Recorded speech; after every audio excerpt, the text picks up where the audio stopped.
Hey, what's going on, everybody? It's Wednesday night, and you know what that means. No, this isn't the nightcap recap. Sorry, that's on Instagram. Check that out tomorrow. This is the Full Press Hockey Weekly Show. I'm your host, Jim Berenger. Chris Wassel's here, and now he's back again. Back and better than ever here on a Wednesday night. Check us out at Full Press NHL on Twitter, fullpresshockey.com. You can find us on YouTube, Full Press coverage as well. Find us everywhere. Get the audio, iTunes, Spotify, Twitch, wherever you get your podcast. We're back again. Chris, We what's up? control the horizontal, the vertical, Mm-hmm. and in our case, the road We do. And the Michigan, right? and the Michigan. Yeah, always the Michigan. Always the Michigan. Always the Michigan. Always the Michigan. Back here again here on a Wednesday. Obviously, a lot of hockey going on, a lot of things in the sports world going on. I know Ian on the NFL side of things. Check those guys out. They've been killing it with NFL coverage. Obviously, you and I we know what's going on late nights, early mornings down under with the tennis. But we're here to talk some hockey. And what better way to start things off than by talking about some Road Warriors? No, we're not talking about Hawk and Animal. No, we're not talking wrestling. We're not talking Legion of Doom. Damn. We can. We But could. we could, but this is a hockey show, so we can save it for a wrestling show. We could. But yeah, we could. But the Road Warriors, the New Jersey Devils, and we have to throw Seattle Kraken in because those guys are kind of Road Warriors too. But we're gonna start off with the Devils. Winners of 18 of their first 21 road games. They swept California, Western Canada, and Eastern Canada. What more can you say about this team? 5 wins in a row, looking strong again after a little lull. It happens. But New Jersey looking good again. Well, they're away from home. Yep. I mean, look, the blunt way to joke about this is to say, yes, we get it. The Prudential Center was built on Indian burial ground. I know. There's like nice historical, factual stories to it. You can go read it on Star Ledger sometime, like their old site. Or as I like to say, the curse of the new building. The Curse of the New Building. But either way, look, the team finds ways to win where they were finding ways to lose last year. That is the biggest and simplest difference with the two teams compared to each other. It's almost the same squad in a sense. It's just you have your goaltender making that extra save, and you have a team that believes that they can win under any circumstance. Look, that San Jose game, for those that stomach watching that, after the first period, after the first 15 minutes, you felt like you were watching something out of an AHL game. They were gassed. I mean, you knew it. I mean, after that explosive start where they scored right away, 31 seconds into the hockey game they scored. Ryan Graves got his second in 2 games. But then it was all San Jose, and then the boards broke, and then they scored 2 goals, and it was like, let's play catch up. And that's what they did. I mean, they had no right winning. They had no business winning that game. Nope. But good they found team a way. find a way to win those hockey games, and the Devils did. Jack Hughes is an all-star. We know that.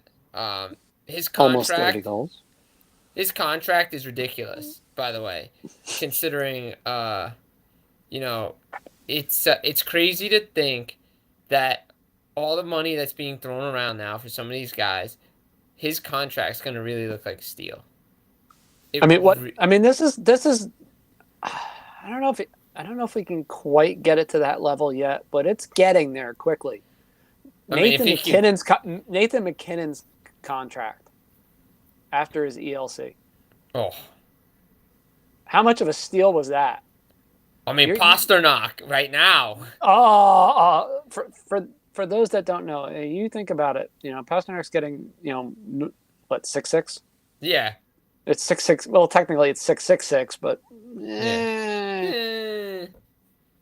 you figure his next deal is gonna, and we'll get into that a little bit. Later. It's But this is the kind of thing we're talking about where you have players that are playing way above their contract, and Jack Hughes has to be considered to be one of the tops now.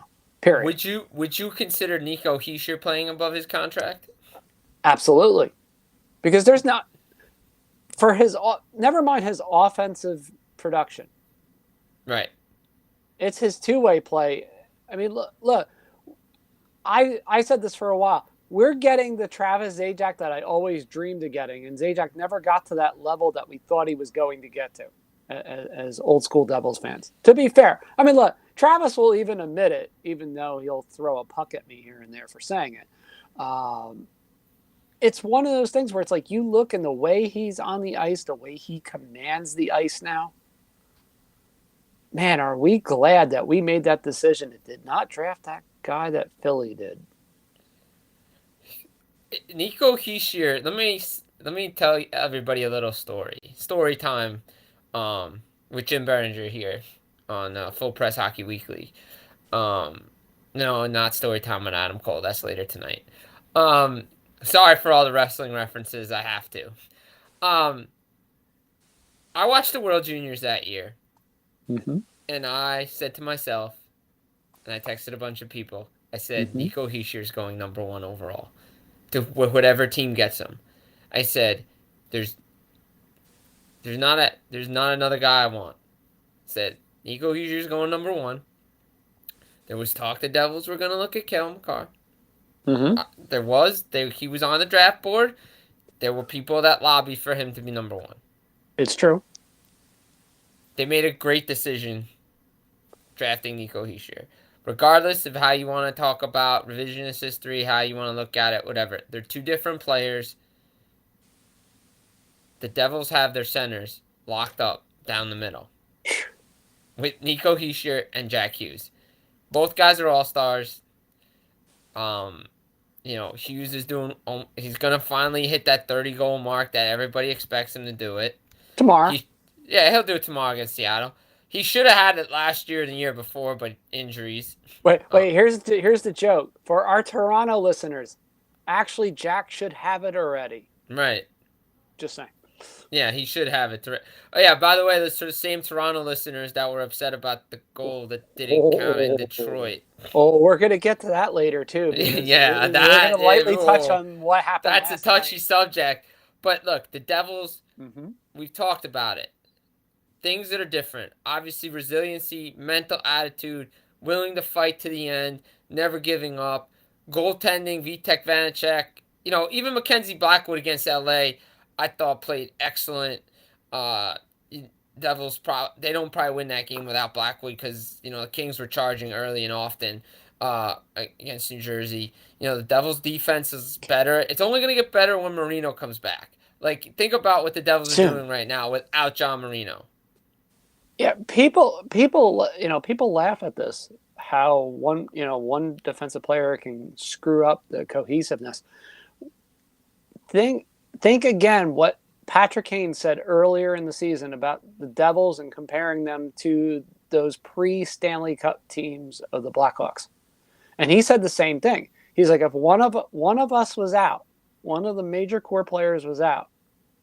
And he said to him, it didn't have to necessarily be him or Taze. It could be one of the core defensemen. The team wasn't the same. No. This is it's approximately, and I say this with emphasis, approximately where the Devils are now. It's not to suggest they're going to make the conference finals or this, that, or whatever. But they are on that level of what Chicago it was then. What they do after, I don't know. Because it's a different time and a different era. But they are at least on that level where they are finding ways to win that they weren't before. And they're now, and I think this is where it starts to get a little fun. What's next? Hey, why not look up? Carolina wants to shoot themselves in the foot and send their best goalie down to the AHL, even if does he have to clear waivers or no? Kochka, he's good. Okay, he's good. Okay. Yeah, he's good. That wasn't an issue, but it was just the idea you're bringing back a goalie that could break down. Look, let's be honest. Anderson and Ranta could break down walking to the arena. This is true. It's cold. Look, no one wants to say these things anywhere, but that's the reality. Every team has like that ridiculous fatal flaw this year. Just saying. Even segue. But before we segue to Boston, Mm-hmm. just wrap this up with New Jersey. Yep. And I got to touch on Seattle, too, because they're Road Warriors, too. Wow. So Vegas, too? Vegas is Road Warriors, too. Yeah Vegas likes to play well on the road. Here's the thing for New Jersey. Like, you think about it, right? You can... Mm-hmm. Is it now a year-to-year plan? Do they throw the rebuild out? Do you throw what you're doing out to try to add, to try to figure out? Palat's only going to get better. That's like your pre-deadline acquisition.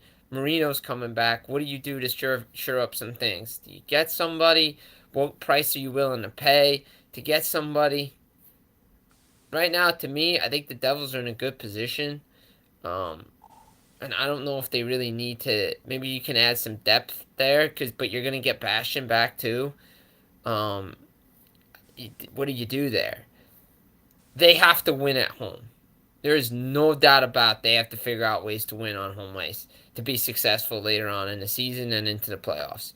Because you just can't do what the Rangers did last year. The Rangers found a way to win on the home, and Carolina found a way to win on home ice too. But you have to win you win on the road. You have to win at home as well, and it's got to come down to that. And when you're in a series, you just can't win road games. It doesn't work like that. I mean, doesn't work like that. But New Jersey's playing well.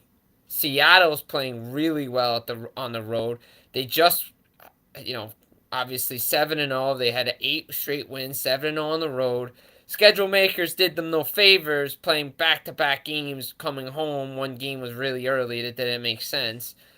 But, they're road warriors. Vegas is road warriors. These teams have to figure out a way to win on home ice too. Seattle has done that.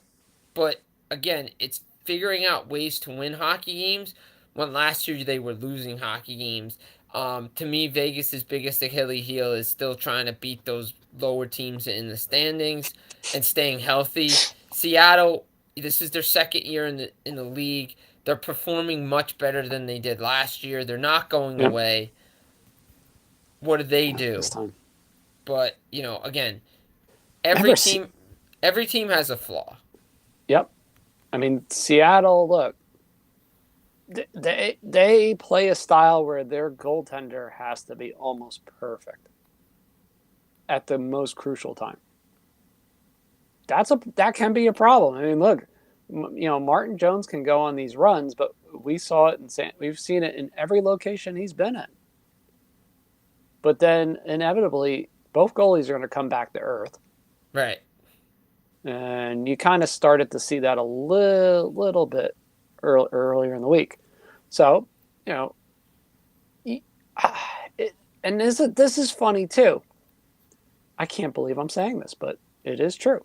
You have to give credit not only just to Dave Hackstall, but you have to give credit to their coaching staff. You have to give credit to how they adjust it from year 1 to year 2. And even now, I mean, Ron Francis is in an incredible position with all those picks. He can do whatever he wants. He's in a position to go any way he wants to at the trade deadline. Right, exactly. That's a heck of a luxury to have. Now, granted, right now, nobody can make a trade, which, I know there was a minor trade today. Minor trade. But again, we're still waiting for the whole enchilada. And here's how you split the credit if you can do such a thing. Hackstall, you have to give full marks to. Right. Because the mentality of this team last year compared to this year is light years different. Way different. That's a huge difference. Second, they still don't have a penalty kill that's worth anything. Nope. And you know what? Can't fix it yet. They haven't been able to find a way to. So you know what they did? They fixed their power play instead. You Yes, know, they did, and they they made had a to. they made a couple small adjustments. They moved Jarrett McCann around a little bit. They moved some, they obviously. He's having another awesome year. How much is Matty Beniers helping? I mean, look, Matty Beniers is Wow. I mean, I mean, this kid was electric, but they're building around him and his speed and his skill, and that's what they had to do. Like, what they did last year was not good enough to win hockey games. It was a disappointment considering everything that they mm-hmm. had. But So they adjusted and they made the right decisions to move forward with certain guys. Having Andre Burakovsky helps, getting good goaltending helps. And this is why they're in a position they're in now. well, remember what I said to you, Jim? Timely goaltending. Right. Their save percentage is right around league average, but it doesn't have to be outstanding. No. I mean, we've said it for a while. Are we going to stay around 900 for a league average save percentage? We might. It might be. It might not adjust till the second half. It might not adjust at all. Anybody that says they know what's going to happen doesn't know. It's a different year. It just is. There's no way of slicing around it. Man, I still can't believe though. You figure they're 11 over 500 on the road. Right. They are getting almost 4 goals. Well, it was almost 4. It's come back a little bit, but at one point they were averaging about what the Devils were on the road. I think they were right around 3.9. That's really good. That's scary. I mean, you even fractionally figure that out at home. Good night. Good night, nurse. Yeah, I mean, you don't. Again, what did Colorado show you last year in the playoffs? Average goaltending. Average goaltending. All you need is your goaltender basically not to screw it up. Make the big save at the right time. Colorado showed that. New Jersey's getting that with Vitek Vanacek. Martin Jones is there. Grubauer. Yep. But speaking of making right saves at the right time. Here we go. Ladies and gentlemen, the best team in the National Hockey League is the Boston Bruins. Still. And it's not even close. There's Boston and there's everybody else. If I had to make a comparison, okay? Compare it to tennis, right? Go to the Australian Open. Djokovic has won that thing 9 times, looking for 10. He's the overwhelming odds maker's favorite to win this thing, right? There's Djokovic level, and then there's everybody else. It's Bruins, and then there's everybody else. That's the separation in this league right now. We've said this. They could still hit their over under wins. Well, they're going to hit it regardless. I think actually it was low. Well, it was under 50. Yeah. At the start of the season, I think it only went up to like about 53.5. The other day. Yeah. It wasn't that long ago at all. But it's scary what this team is doing, because yes, Ian, hammer the over of 54 wins, absolutely. I said it for years about the Tampa Bay Lightning. The only thing that could stop the Tampa Bay Lightning was the Tampa Bay Lightning themselves. The only thing that could stop the Boston Bruins is the Boston Bruins. Linus Ullmark, Jeremy Swayman will win the Jennings Trophy. Going away. It's not even close. No. David Pastrnak, he's in the running for the Rocket. He's in the running for the Art Ross. See what he gets. Bergeron's playing well. Could win another Selke. I think he's going to have some competition because guy named in New Jersey, Nico Hischier, will probably finally get that nomination that he deserves. Maybe. Those processes are always weird. I mean, you look at how some of the voting's gone the last couple of years with some awards. You never know. I mean, I could see he could be a finalist. I'm not saying he's going to win it, but he should be a finalist. but you get bring Krejci back. Zaka's there. He's making an impact. You know, and he just got a new 4-year extension, but from the Mm-hmm. Bruins. Nice little pay raise for him, and that checkmate line Mm. continues to pay dividends with Krejci and Pasternak and Zaka. Gee, what a shock putting him with players that he can play with, and he's succeeding, and he's playing with familiarity and teammates and guys that he grew up with. Yeah, I didn't. Hmm. Yeah, Let's yeah. see that coming. Right. Trent Frederick is filled in really nicely. I remember I had a conversation with him a while ago. He's he's a good guy, understands the game, understands his role, what he needed to bring to the team, and it's interesting to see that when a team like Boston comes around, right? There's Mm. all these injuries and speculation on what they're gonna do, but they exceed expectations. And that starts with coaching with Jim Montgomery and what they've done this year. I mean, these guys have bought into a system, into just everything, because it's a change from Bruce Cassidy playing more offensive minded hockey. They're playing good defense. You know, the addition of Lindholm has been Oh, excellent. he's.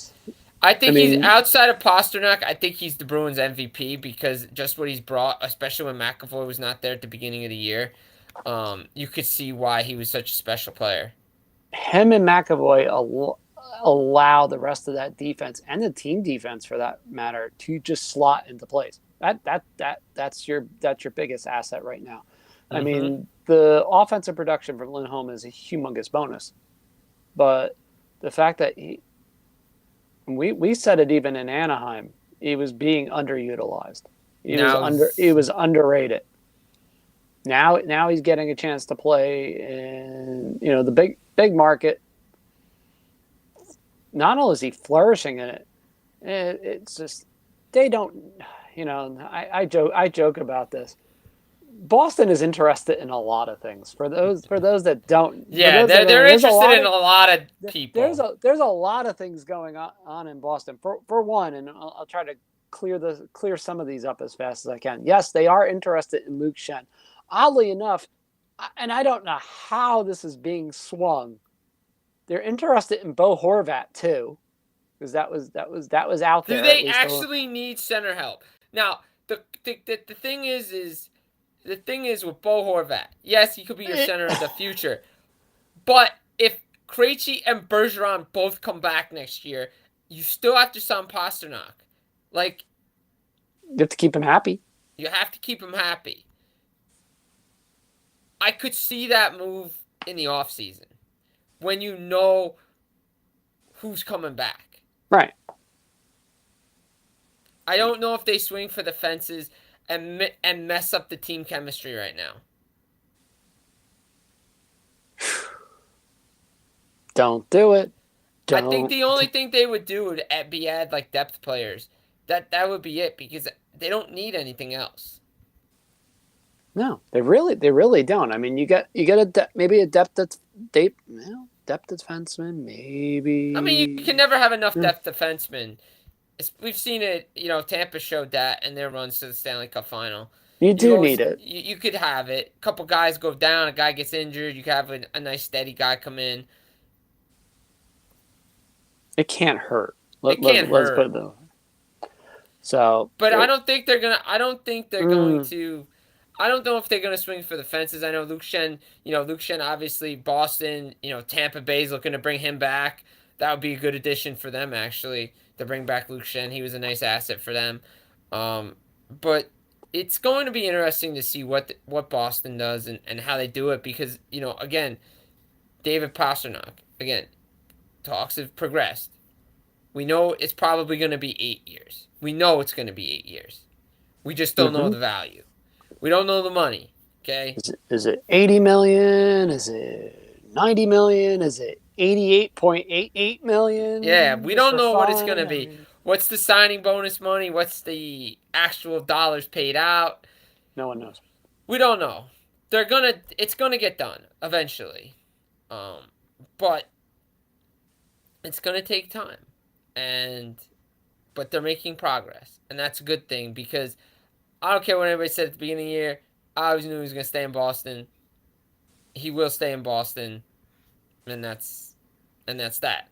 Um, but the Bruins are the best team in the National Hockey League. They're number one in my power rankings. They'll be number one again this week when they come out tomorrow. This just it. This just in. No surprise. Duh. They could be there the rest of the year, folks.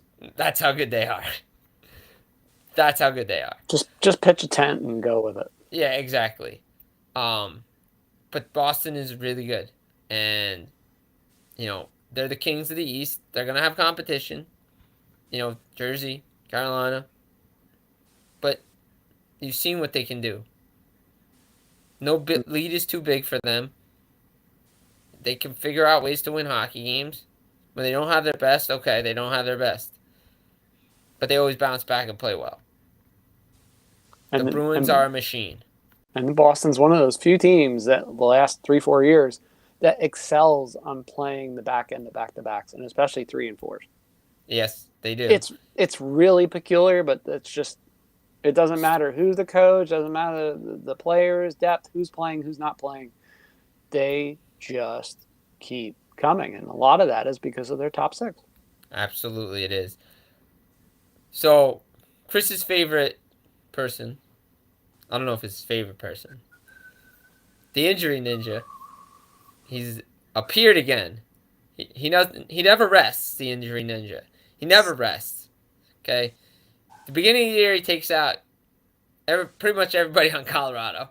All the big names. Landeskog, Nichushkin, everybody just goes down. Okay? They're still dealing with the Injury Ninja. Injury Ninja comes out today, and you should have seen the long list of injuries that came out in Montreal today.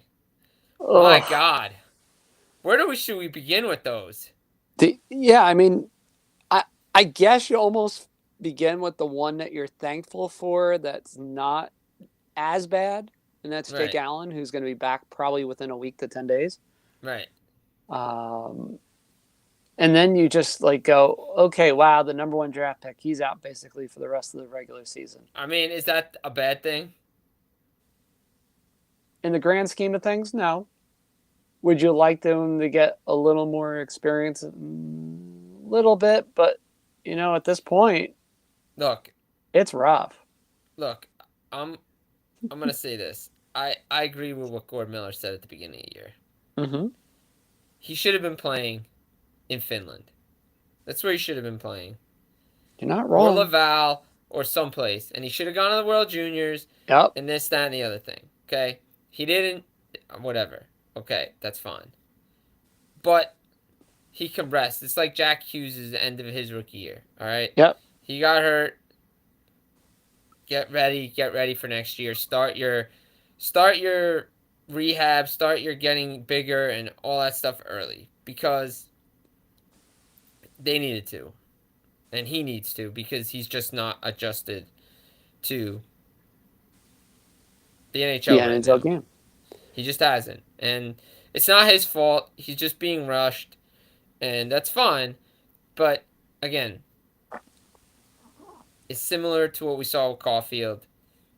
Maybe his second year he'll be better and back and doing his thing. But it's a shame that he got hurt. Yeah, you see the handy dandy list of debt. Oh, it's brutal. What is it? Laval pretty much it's all Laval guys right now. Right now, basically, if you're all right, Montreal has 9 guys out right now. Well, but the big 4 today, I mean, the big ones today were Lafkovsky, Jonathan Drouin. It sounds like he'll be out to the All-Star break. I didn't even know he was in the lineup still because he's pretty much been an MIA. Armia, that one's tough because he was starting to play well, and and if he continued to play well and be consistent, that was an asset they probably could have traded. And then Jake Evans, I mean, he's going to be out 8 to 10 weeks. So that's basically rest of the regular. That's almost rest of the regular season. Yeah, I mean, 6 weeks to the trade deadline, and then another 2 to 4. Yeah, exactly. You're really gonna rush him to play what the last few weeks? Yeah, I would be like, nope, I'm staying home, thanks. So I mean, if you start looking up and down this list and just going, well, maybe we can catch Chicago. Maybe. Chicago's actually decided we're going to start winning games. and stealing points against like good teams. Yeah, it's not even like Chicago's beating bad awful teams. I mean, yeah, one maybe one or two, but I mean they stole points against Colorado. They stole points against Buffalo. They They stole stole a point against Mhm. Calgary. Although I'd argue Calgary's a bubble team. Yeah, Um, but still, it's those were still it's crucial points to a Calgary Flames team that is looking for consistency. That's true too. But this is hurt. This is hurting my sure thing. That at the halfway point, Chicago had 24 points or so. That 64 and a half over under was looking really good, and now we're starting to sweat this out a little bit, and we shouldn't even like be getting warm. No, And yet, well, don't worry, they're going to trade a bunch of players. I'm sure. I'm sure. Right, right, right. Injuries won't happen. No, no, no, no. no, no, no, no. But again, like we said, there's over more than 150 players out right now. That's ridiculous. And it's been that. All right, for those that don't realize, it's been this way for more than a month. It's not like it's just been this way for like a week or two. I think Oh, the further insult to injury is probably Max Pacioretty at this point. well, he came Uh, back and then he's hurt again. yeah, he came back. He started scoring like he did before he got the Achilles injury, and then got hurt. Um, I mean, you start going up and down some of these lists, and it's just like, ugh. I mean, the DeBrusque injury, like we mentioned, last week and the week, a couple weeks ago, that's a brutal one. But Yeah, it but the doesn't. fact of the The matter the, is that he depth, the still depth did it helps. with he Two still goals scored over two underway. goals. Yeah, Anaheim is starting to get some. They started to get some of their players back, but it's too late, right. obviously. Um, and you sit there and you go back, and it's like here's Chicago. They get Stalock back. He plays for a couple of weeks, gets hurt again. It's just that And type of then pattern. and then Landis got Colorado. yeah, Colorado. Colorado is the break. Yeah, All right. For those that don't know, obviously talked to a couple. We have Brandon, but who we got to thank immensely for all the good Colorado stuff. But I did a little injury digging myself because I guess that's what I'm kind of known for sometimes. And best case scenarios for Landeskog right now, at least it looks like potentially skating just after the All Star break, maybe back by the trade deadline. okay, so I have a question. Maybe, Well, maybe. Let this sink this in. is wait. See, this is where my brain's going. Do they Uh-huh. pull a Tampa and go get Bo Horvat, They're stick gonna do him in? something crazy. No, but it just makes sense because Tampa kept Kucherov out the whole year, even though he was skating at the All Star break, even though he was on the road with the team. Remember though, and something to keep in mind with that type of hip surgery though, there's a big difference between practicing and playing. Well, yes, I understand that So because they they Backstrom they just they came could back. they can milk it. Well, that's what I'm saying. Nicholas Backstrom just came back from his hip surgery. Okay, you can milk this to where you get Bo Horvat at the deadline. Oh, LTIR. Well, hey, LTIR goes away come the playoffs. Hey, everybody's healthy, Yep. but they have to get there, and that's the issue for Colorado right now. Is they have to get there. Doesn't mean anything. Like all this talk doesn't mean anything if they don't get there. They have to start playing well, and they're not playing well because of the No, injuries. And but it's besides the injuries is they don't have a second line center. they do need one, especially with all these injuries and the in. It's more just guys going in and out of the lineup that they can't develop any kind of continuity, and it doesn't help. Like tonight, for example, McCarr's out, so you get one guy, but you get Nishishkin back finally. He was able to kind of like fit into his skate. That's going to be a rough issue too. That's Well, that's, that's that's not the done yet ankle either. injury, but that's the ankle injury that's from the Stanley Cup final. Yeah, this is not going to be something that goes away either. Right. So, how is he going to acclimate with the ankle and the boot? Believe me, I know how painful. That's something we could get into for an entire show. We'll do it another Um, time. we'll do it another time. But, bottom line, again, with these injuries that keep coming, it's not stopping. No. And the irony is, we can't say, oh, it's a condensed schedule. Oh, it's a COVID schedule. No, this is a back to normal schedule. Oh, and by the way, the kicker for Colorado is this. You have a goalie who's starting to play like he did when he was with the Rangers after a while. The inevitable regression. But I will say, I will say, he's played well enough for this team to win games. Yeah, He hasn't been the reason, because if you look at that defense, the defense from last year is not the same as it is this year. they Devon Taves haven't. has not played well. Bo Byram has been in and out of the lineup.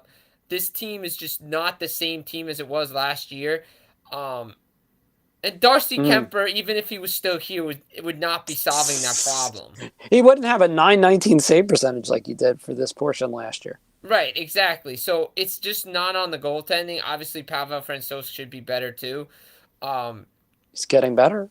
he is. Finally, but you got to remember he came back from injury issues. Right.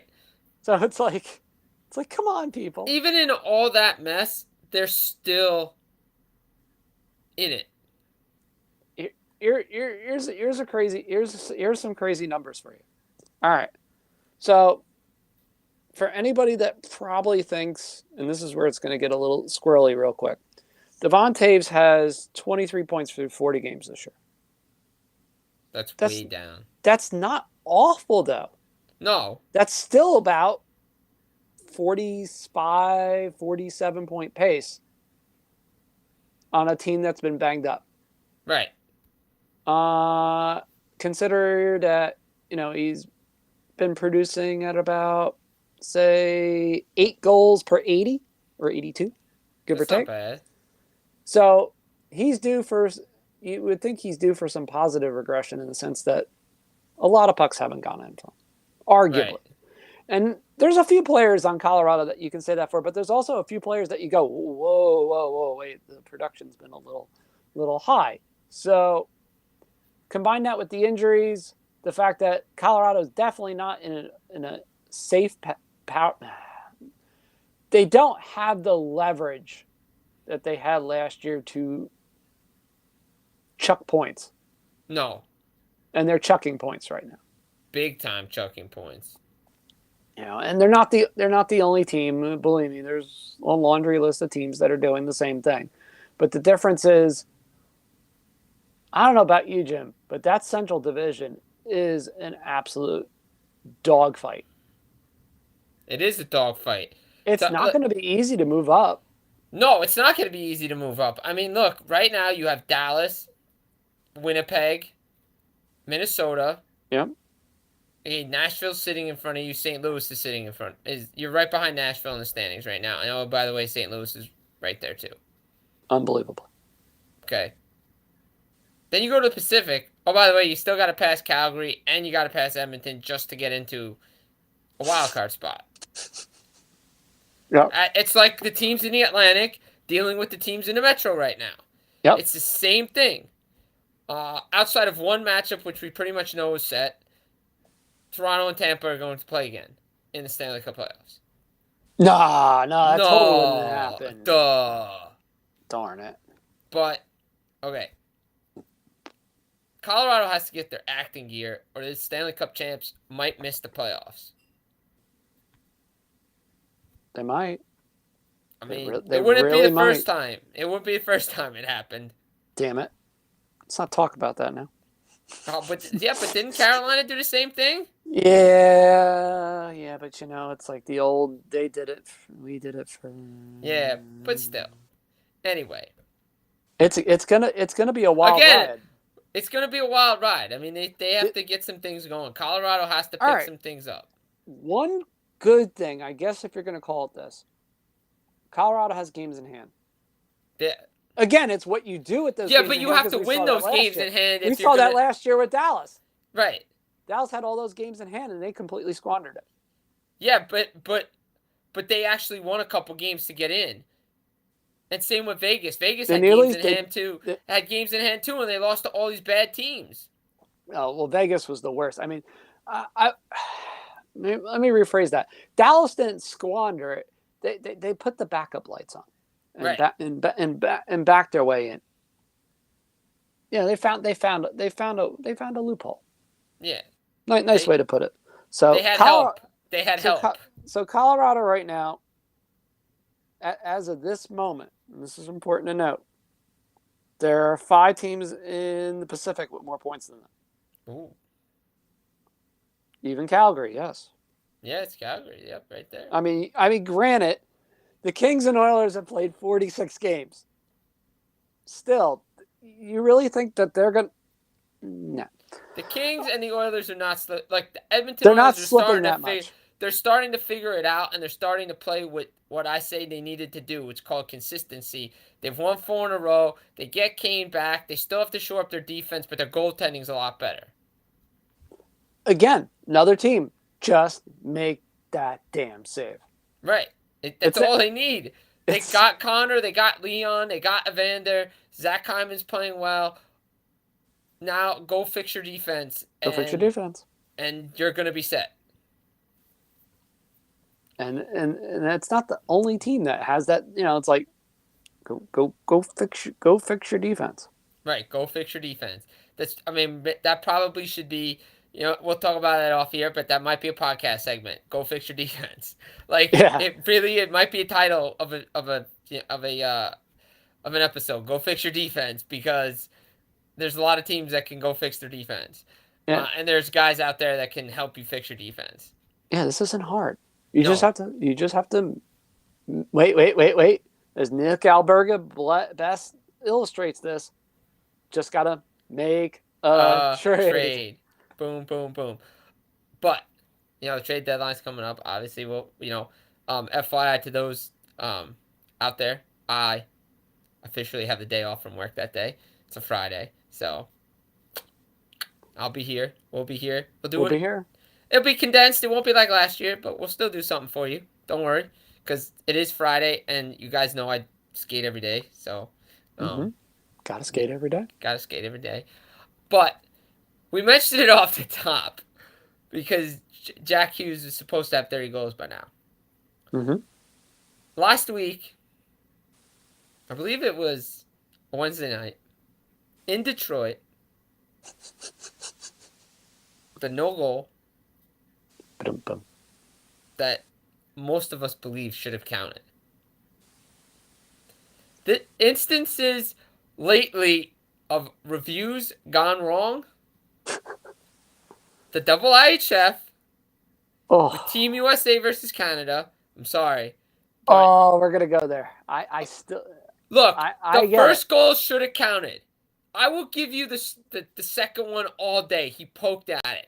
I will give you the second one all day. The first one that tied the game changed the game. And that was a goal. You talk to anybody, it's Right. a goal. Brooke, I don't care what the double IHF rulebook states. That is a hockey play. Yep. And And that's the problem. and here's the issue. It's like in the NFL. They determine pass interference, whether it was catchable or not. The Milic was not making that save. Okay, No. regardless of if the USA's player buck got in the way or not. Yep. Okay, he wasn't making that save. No. It was a good goal. We know what happened in New Jersey. The hat tricks of no goals that came off the board against Toronto. Well, Toronto fans got a piece of their own medicine against Detroit. Oh, was that brutal? I still don't know how that's not a goal. And that's where it's like, where we've said it for how many years? It's like, well, what's goalie interference? What's a goal? What isn't a goal? And you just throw your hands up because you just don't really know. And then I guess for sort of further comical insult, we have I don't even know what to call this. The French disconnection from last night between Toronto and Florida. Uh, Look, and to be fair, it went both ways. I mean, yeah, I know some of the more amplified calls went against Florida, but I mean, Toronto literally had some head scratching moments too, where that's a Yeah. call. Right. That's not Exactly. a call. I mean, calls that should have been calls were Yeah. not called. But but Call. you, but you Yeah. have to feel bad for Bobby McMahon because his dad's there. Look, Wow. it Yeah. went off his stick, off his skate, off a Detroit player, and in the net. They said it's a kicking motion because he kicked it towards the Detroit player. I mean, like, That's not technically not the rule. that's technically not the rule. It's supposed to be kicked on net. Okay? It's like the headbutt in the playoffs a few years ago with Chicago in overtime. I think it was Andrew Shaw, I believe. I believe it was him. He Still my favorite headbutted goal. it a soccer style into the net. That should still be a goal too. I mean, I will give you credit. It's probably illegal, but it was a hell of a play and it should have counted. But the fact of the matter is like this, like we just don't know we don't know what kicking motion is. We don't know what goaltender interference is anymore. It's just like okay, like should we just should we just call everything a goal and just have it reviewed like NFL style? Every scoring play is reviewed. Uh, I hope not, because man, we're gonna be there till like midnight every night I know, for right? East Coast games. We're gonna just be sitting there, just going like, I just mean, start chugging. most count, but again, this is again we're running a little bit out of time, so we don't. I don't want to get into a huge like debate Right. here about this stuff because we could talk about it another day. But the game has been ruined by all these goals being scored, and the minute the first camera reaction outside the players go to the coach and looks down at the iPad like this. Yep. It's like, all right, what's coming next? Like, it, at least they've changed some of the offside review and what the rule is, but some of the other stuff is just, I, it's head scratching. It's rough. It is It's rough. rough. There's no question about it. And yeah, if people ask what is an easy solution, none. There is Sadly, none. sadly, there is none. Zero. Zero. You don't want to admit it. You don't want to say it, but it's just a fact. I hate to say it. It's just we're gonna have to live with it for now until we figure out a better way to get this stuff fixed because it's just not working right now. No, it's true. I mean, again, you go all the way to the other side. You look at the double IHF and some of these games, where the head contact it's automatic 5, and then they review it or they bring it down. I don't have a problem with that because it's like targeting rule. In college, they just throw targeting and then they review it, rather than throw it and then let's just review it and get it done with and not do it. Some of the calls are though. It's like, oh, is that yeah? We know if you play international hockey, any head Different set of rules. contact, there's a different set of rules. Okay, any head contacts, 5 in a game, you're out. Like it doesn't matter intentional or not, it's automatic. The NHL is a little different, but it's been interesting with the reviews lately, and it seems like it just goes all around. Like some of the times you just think like anytime New Jersey has a goal, you're like, oh, is it coming back, or this one's coming back, or is that one coming back? It's been crazy. Yeah, there's a lot of teams and players that have said the same thing. It's like, do we really anything that's close? Right. I think Jim Montgomery said it over the weekend. It's like you do kind of it's like there's truth to the coach is looking down. He's like, I've done it. I'm looking down at the iPad to see if and it's a case of where technology isn't always a good thing necessarily because everybody's focusing on that little thing that's about yay big and going Yeah, like it's about this this. big. Yeah, It's about that big. That's maybe what it's that's about. maybe that's why Torts took the iPads away. Hey, I love the move. Well, you have the intermission to study what you did wrong. Yep, Watch the game, bang. pay attention, get ready for your shift. Yeah, this isn't the NFL where the defense comes on and you have time to look at the iPad. Your shift is coming. Worry about your next shift and what you did Yep, wrong, and find out about it at the intermission. Don't worry exactly. about it watching the game.